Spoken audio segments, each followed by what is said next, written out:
2016년에 네이처 커뮤니케이션스에 발표된 연구에 따르면은 사람은 예상되는 고난을 견딜 때보다 불확실한 고난 가운데 기다리는 그 기다림의 시간을 더 힘들어한다라는 그런 결과를 본 적이 있습니다.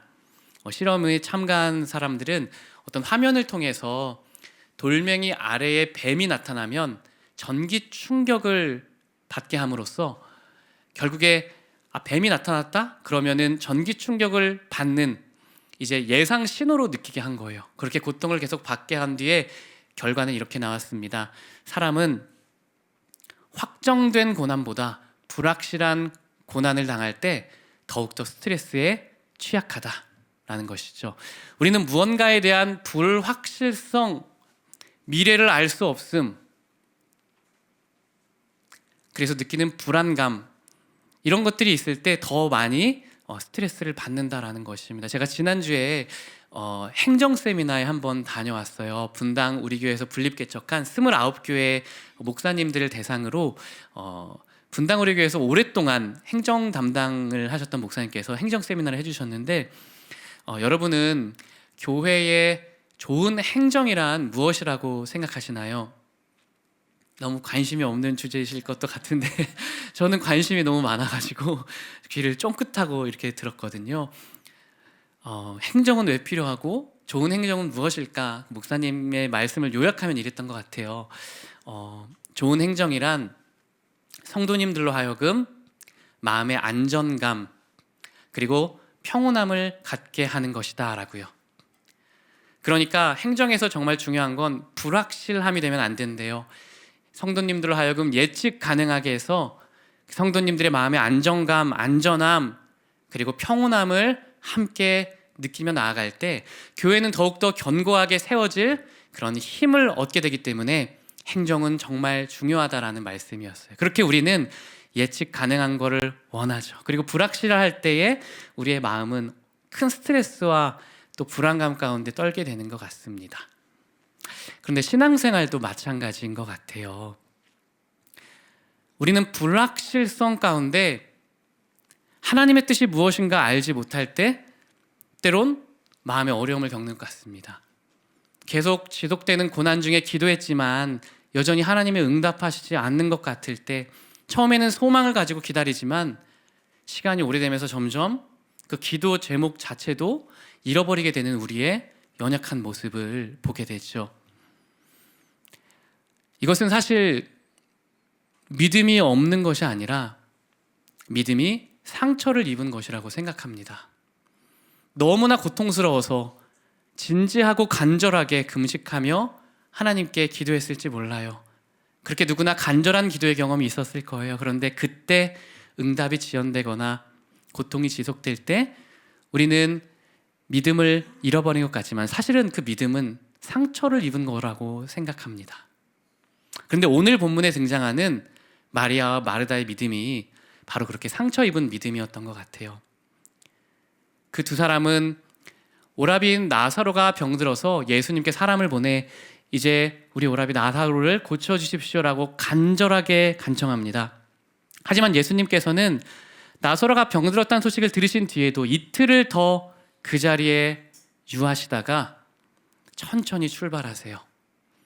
그리고 그 일로 인해 나사로는 병들어 죽게 됩니다.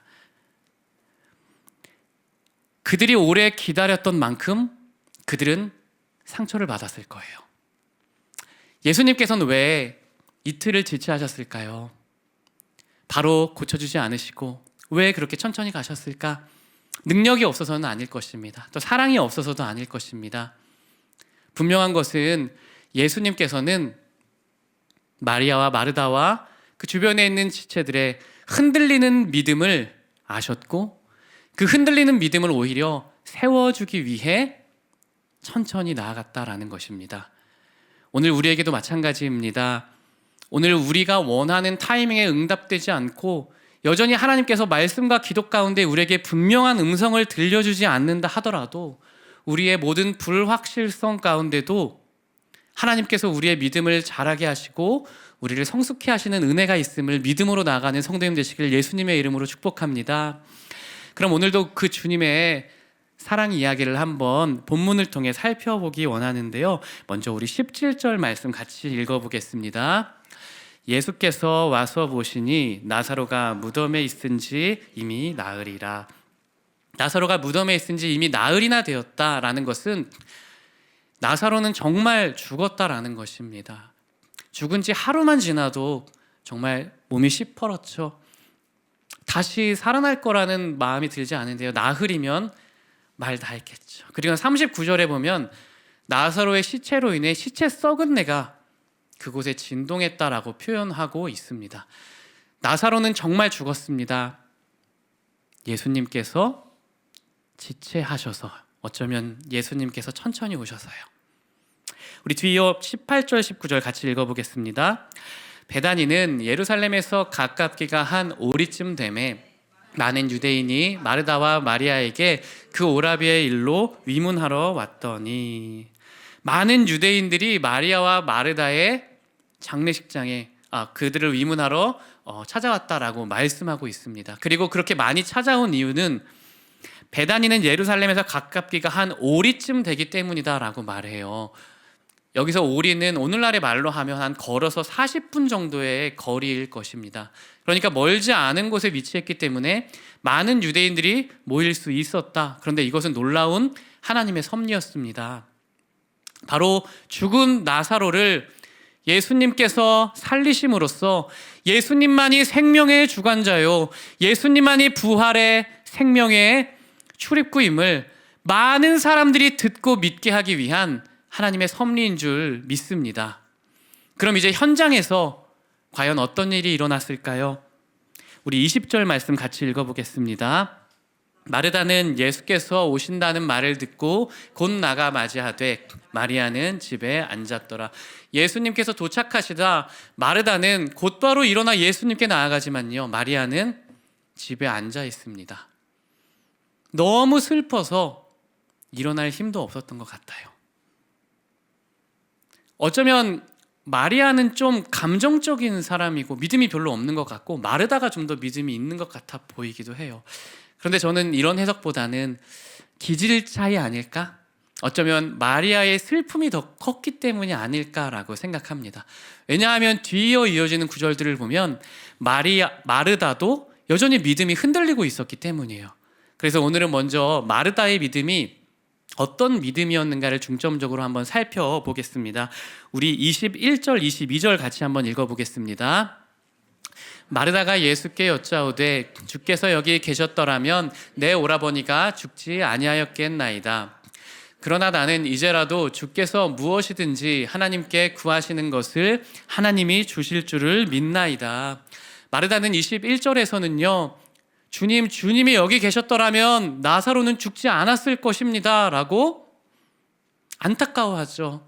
탄식하죠. 근데 실제로는 주님 조금만 더 빨리 왔으면 살았을 것 같은데 왜 이렇게 늦으셨냐라는 원망이 좀 섞인 말 아닐까요?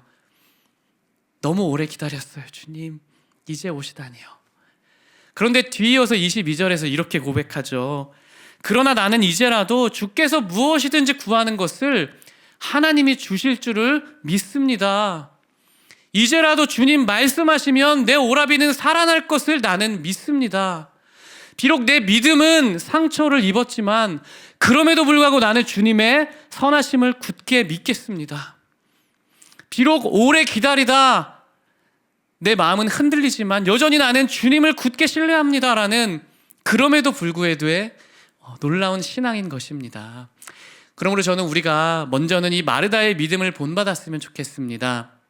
우리가 이해할 수 없는 고난과 또 응답이 지연되는 것 같은 그런 상황 속에서도 그럼에도 불구하고 하나님의 선하심을 신뢰하는 성도님 되시기를 축복합니다.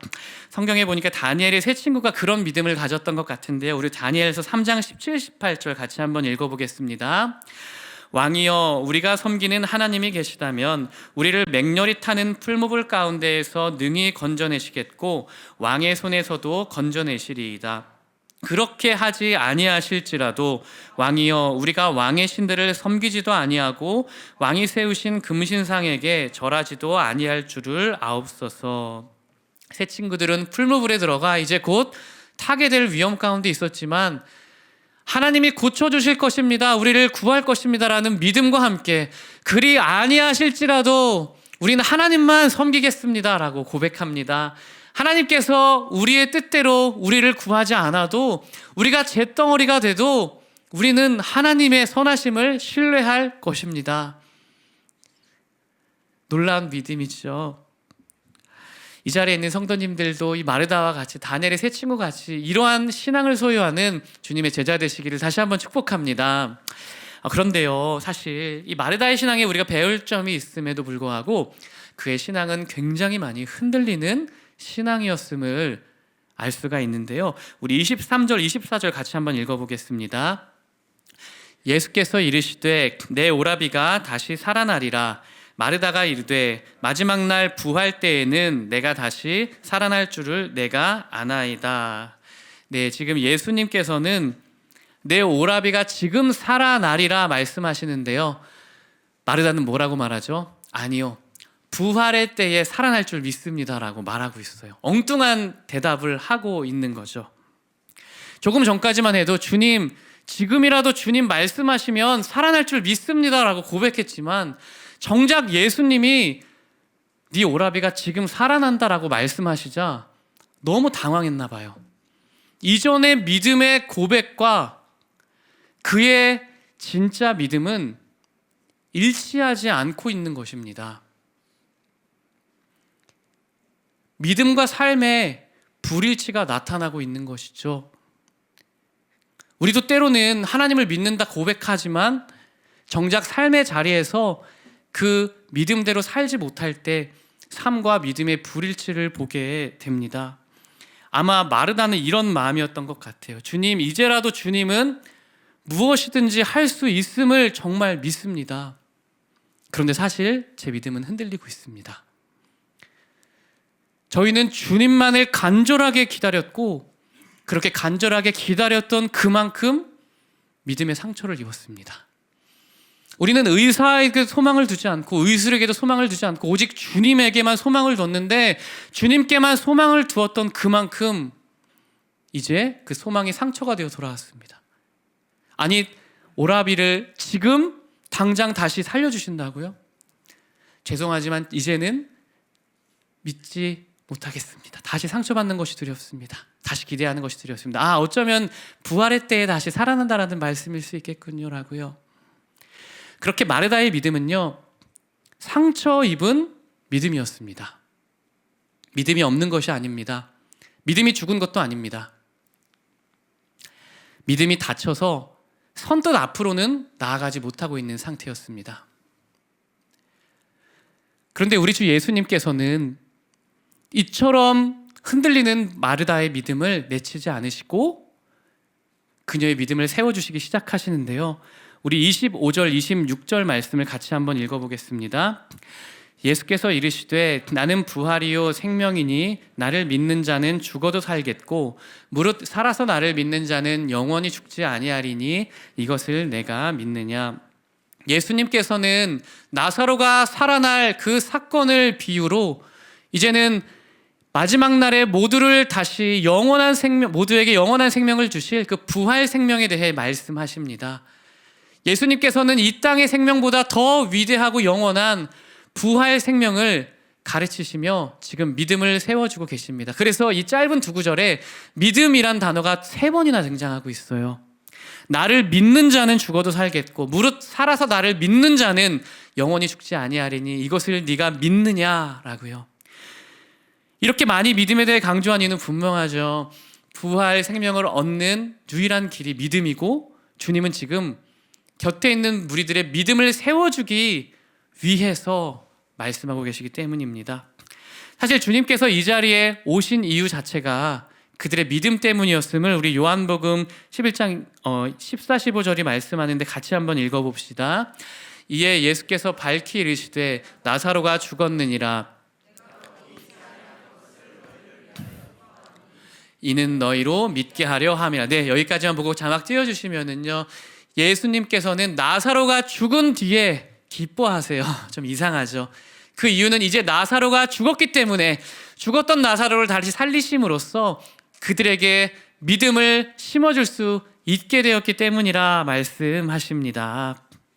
그렇게 예수님께서는 그들에게 믿음을 주시기 위해 지체하셨고 믿음을 주시기 위해 지금 부활에 대해 가르치고 계십니다. 그리고 믿음을 주시기 위해 물으십니다. 이것을 네가 믿느냐? 부활을 네가 정말 믿느냐라고요. 저는 이 질문이 너무 은혜롭더라고요. 우리 티칭에 관심이 있으신 분들이라면은 우리 질문이 얼마나 중요한지 알고 계시죠?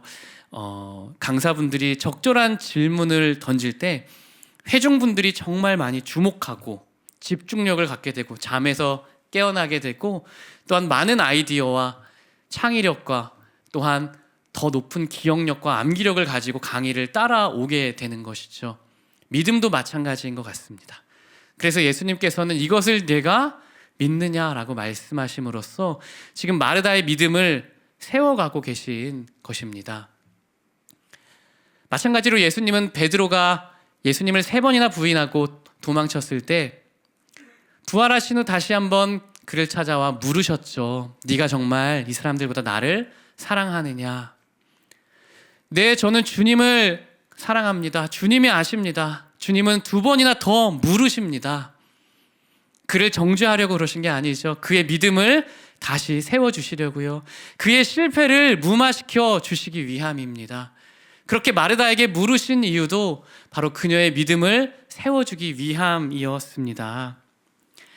그리고 그 주님은 2000년 뒤에 있는 오늘 우리에게도 물어보십니다. 이것을 내가 정말 믿느냐? 예수님의 부활에 대해 교리적으로 안다고 말하지만 정말 부활의 능력으로 하루하루를 살지 못하는 우리의 믿음을 세워주기 위해 네가 정말 부활을 믿고 있느냐 우리에게 물으십니다. 예배 때 부활에 대해 찬양하고 부활에 대한 신앙을 고백함에도 불구하고 부활의 능력으로 하루하루를 기동하지 못하고 세상 가운데 구별되지 못한 연약한 믿음을 성장시켜주기 위해 우리에게 물으십니다. 부활의 복음을 믿는 자답게 예수님을 위해 고난받으면 찬송하고 기뻐하는 사도들이 아니라 이 땅에서 작은 고난에도 흔들리는 연약한 우리의 믿음을 세워주기 위해 주님은 물으십니다. 부활 복음을 믿고 받는 것보다 주는 것이 더 복된 것이라는 예수님의 가르침대로 우리가 가진 것을 정말로 이웃에게 나누고 정말로 성도를 사랑하여 사역하고 영원한 하늘나라를 위해 살아가는 사도들과 같은 삶이 아니라 하늘보다는 이 땅에 더 관심이 많고 이 땅에 더 많은 재물을 쌓아두기 원하는 연약한 우리의 믿음을 다시 세워주기 위해 주님은 내가 정말 부활을 믿느냐 물어보십니다.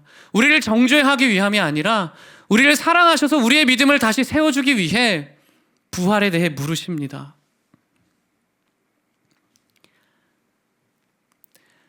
참 감사한 것은 오늘 본문에 마르다만 흔들렸던 것이 아니라요, 마리아도 흔들리고 있었다는 거예요. 마리아는 예수님이 오셨다는 말씀을 듣고도 여전히 주저앉아 일어날 힘조차 없었죠.